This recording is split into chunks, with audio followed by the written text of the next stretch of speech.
தமிழ்நாட்டு அரசியலில் முடிசுடா மன்னனாக விளங்கிய புரட்சி தலைவர் எம்ஜிஆர், இரும்பு பெண்மணி ஜெயலலிதா, இப்போ புதுசாக அரசியல் களத்திற்கு இறங்கியிருக்க விஜய், சினிமா, அரசியல் இவங்க 3 பேருக்கும் நிறைய ஒற்றுமை இருக்குன்னு நமக்கு தெரியும். ஆனால் இவங்க 3 பேரையும் இணைக்கிற ஒரு மிகப்பெரிய ஆன்மீக ரகசியம் கர்நாடக மாநிலத்தில் ஒளிஞ்சிருக்கு அப்படின்னு சொன்னால் அவங்களால நம்ப முடியுதா? ஆம், கர்நாடக மாநிலம் உடுப்பி மாவட்டத்தில் உள்ள கொல்லூர் மூகாம்பிகை கோயில் தான் அந்த ரகசியம். தமிழ்நாட்டை ஆண்ட ஆளத் துடிக்கிற அனைவரையும் காந்தம் போல் இருக்கும் இந்த கோயிலை பற்றி தான் நம்ம இந்த வீடியோவில் பார்க்க போகிறோம். வாங்க வீடியோக்குள்ளே போகலாம்.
முதலில் நாம் பார்க்க போவது தமிழ்நாட்டின் அசைக்க முடியாத தலைவரான எம்ஜிஆர் அவர்களை பற்றி தான்.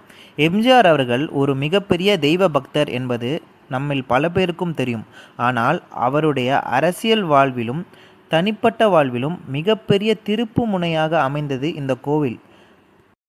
1977ஆம் ஆண்டு அவர் முதல் முறையாக முதலமைச்சராக பதவியேற்ற பிறகு பல்வேறு அரசியல் நெருக்கடிகளை சந்தித்தார். அப்போது அவர் தேடி சென்ற கோயில்தான் கொல்லூர் மூகாம்பிகை. எம்ஜிஆருக்கு இந்த கோயில் மீது இருக்கும் பக்தி ஒரு மிகப்பெரிய உதாரணம் உண்டு. அவர் சுமார் 1.5 கிலோ எடையுள்ள விலை மதிப்பற்ற ஒரு தங்க வாளை மூகாம்பிகைக்கு காணிக்கையாக வழங்கியுள்ளார். இன்றும் நீங்கள் கொல்லூர் சென்றால் எம்ஜிஆர் காணிக்கையாக அளித்த இந்த தங்க வாளை அம்மன் திருக்கரங்களில் பார்க்கலாம். அவர் எப்போதெல்லாம் மன உளைச்சலும் அரசியல் நெருக்கடியும் சந்திக்கிறாரோ அப்போதெல்லாம் இந்த கோயிலுக்கு வந்து தியானம் செய்வதை வழக்கமாக கொண்டிருந்தார். இந்த மூகாம்பிகை அம்மனுடைய அருள் தான் அவர் இறக்கும் வரையில் முதலமைச்சர் நாற்காலியிலேயே அமர வச்சிருந்தது அப்படின்னு சரித்திரம் சொல்லும் ஒரு உண்மையாகவே நம்பப்படுது. எம்ஜிஆர் காட்டிய வழியில் அரசியல் வியூகங்களை மட்டும் இல்லை, ஆன்மீக சென்டிமெண்ட்களையும் அப்படியே பின்பற்றியவர் தான் ஜெயலலிதா. சொல்லப்போனால் எம்ஜிஆரை விட பல மடங்கு அதிக சோதனைகளை அரசியலில் சந்தித்தவர் ஜெயலலிதா. ஆட்சியை இழந்த நேரங்களிலும் சரி, அவர் மீது அடுக்கடுக்கான வழக்குகள் பாய்ந்த நேரங்களிலும் சரி, அவர் சற்றும் மனம் தளரவில்லை. நேராக கொல்லூர் புறப்பட்டு அங்குள்ள சௌபர்ணிகா அப்படின்ற நதியில் நீராடி விட்டு மூகாம்பிகையின் சந்நிதி முன் அமர்ந்து மணிக்கணக்காக பிரார்த்தனைகள் செய்வார். பல முறை இவர் இங்கு சண்டிகா ஹோமம் போன்ற மிகப்பெரிய யாகங்கள் நடத்தியுள்ளார். சுவாரஸ்யம் என்னவென்றால், அவர் கொல்லூர் வந்து சென்ற சில நாட்களிலேயே அரசியல் களத்தில் காட்சிகள் அப்படியே தலைகீழாக மாறும். வீழ்ந்து விட்டார் என்று நினைத்தவர்கள் முன்பு மீண்டும் விஸ்வரூபம் எடுத்து முதல்வராக சிம்மாசனத்தில் அமர்வார். சரி, வரலாறு இப்படி இருக்க, இப்போது நடப்பு அரசியலுக்கு வருவோம். தமிழ் சினிமாவில் பல வருடங்கள் நம்பர் 1 இடத்துல இருந்த விஜய் இப்போது தமிழக வெற்றிக் கழகம் அப்படின்ற கட்சியை தொடங்கி 2026ஆம் ஆண்டு நடைபெற்ற சட்டமன்ற தேர்தலில் வெற்றி பெற்று முதல் முறையாக முதலமைச்சர் ஆயிருக்கார். இவர் முதலமைச்சர் ஆன கொஞ்ச நாள்லேயே இவர் போன இடம்தான் இந்த கொல்லூர் மூகாம்பிகை கோயில். போனது மட்டும் இல்லாமல் மூகாம்பிகைக்கு வெள்ளியில் செய்யப்பட்ட ஒரு வெள்ளி வாளையும் காணிக்கையாக அளிச்சிருக்காரு. எம்ஜிஆர் எப்படி தங்க வாளை இந்த கோயிலுக்கு காணிக்கையாக அளிச்சிருந்தாரோ அதே பாணியை பின்பற்றி விஜயும் இந்த கோயிலுக்கு வெள்ளி வாளை காணிக்கையாக அளிச்சிருக்காரு. இப்படி தமிழ்நாட்டை இதுக்கு முன்னாடி ஆண்ட முதல்வர்கள், அது மட்டும் இல்லாமல் இப்போ ஆண்டுகிட்டு இருக்க முதல்வரும் இந்த கோயிலுக்கு செல்கிற அளவுக்கு அப்படி என்ன இந்த கோயிலில் மகத்துவம் இருக்குது. இந்த தலைவர்களை எல்லாம் தாண்டி இந்த கோயிலின் உண்மையான சக்தி என்ன தெரியுமா? இது ஆதிசங்கரர் நேரில் உருவாக்கப்பட்டது. இங்குள்ள அம்மன் சிலை பஞ்சலோகத்தால் ஆனது.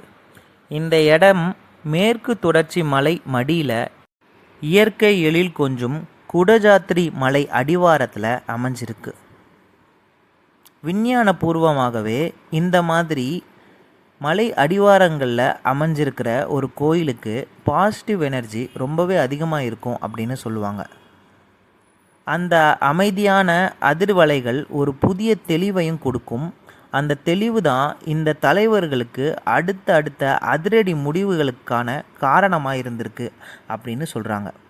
இப்போது இந்த கோயிலுடைய புராண வரலாறையும் பார்த்துருவோம்.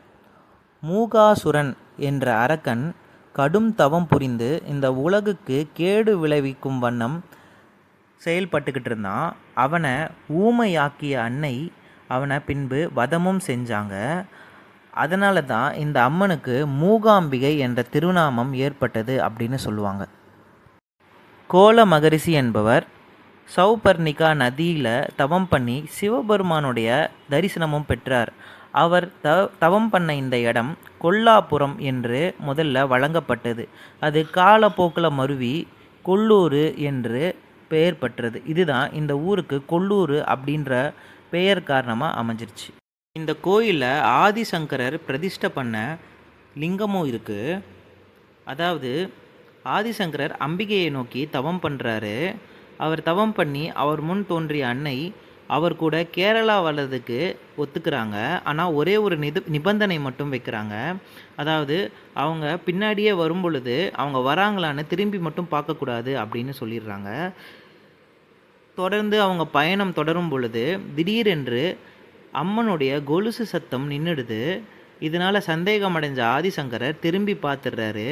அப்போது அம்மன் அங்கேயே உறைந்து ஒரு லிங்க வடிவில் அங்கேயே இருந்துடுறாங்க. அந்த லிங்கத்தை ஆதிசங்கரர் இந்த கோயிலில் தான் பிரதிஷ்டை பண்ணியிருக்காரு அப்படின்றது இந்த கோயிலுடைய ஐதீகம். இந்த கோயிலில் இருக்கிற மூலவர் சுயம்பு லிங்க வடிவானவர். இந்த லிங்கத்தை இடதுபுறம் மாகாளியும் மகாலட்சுமி மற்றும் சரஸ்வதி ஆகிய 3 சக்திகளும் ஒரே சேர ஐக்கியமாக இருக்கிறாங்க அப்படின்றது ஐதீகம். இந்த கோயில் பக்கத்தில் சௌபர்ணிகா நதி அப்படின்ற ஒரு நதியும் ஓடுது. குடசாத்திரி மலையில் உச்சியில் கிட்டத்தட்ட 64 நீர்வீழ்ச்சிகள் இணைந்து சௌபர்ணிகா நதியாக உருவெடுக்குது. இது இந்த கோயிலுக்கு அருகே தான் பாய்ந்து ஓடுது. இந்த கோயிலுக்கு வெளிப்பிரகாரத்தில் சரஸ்வதி மண்டபம் அப்படின்ற ஒரு மண்டபமும் இருக்குது. இந்த மண்டபத்துக்கு அடியில் தான் ஆதிசங்கரர் புகழ்பெற்ற சௌந்தர்ய லஹரி அப்படின்ற பாட்டை இயற்றியிருக்காரு. இப்படி எண்ணற்ற புகழ்பெற்ற மிகவும் சக்தி வாய்ந்த ஒரு கோயில் தான் கொல்லூர் மூகாம்பிகை அம்மன் கோயில். இந்த கோயிலுக்கு நீங்கள் போயிருந்தால் மறக்காமல் கமெண்ட்டில் சொல்லுங்கள். இந்த கோயிலை பற்றி வேறு ஏதாவது தகவல் உங்களுக்கு தெரிஞ்சால் அதையும் கமெண்ட்டில் சொல்லுங்கள். அதே மாதிரி இந்த வீடியோவை நிறைய பேருக்கு ஷேர் பண்ணுங்கள். தேங்க்யூ ஸோ மச் ஃபார் வாட்சிங். பாய்.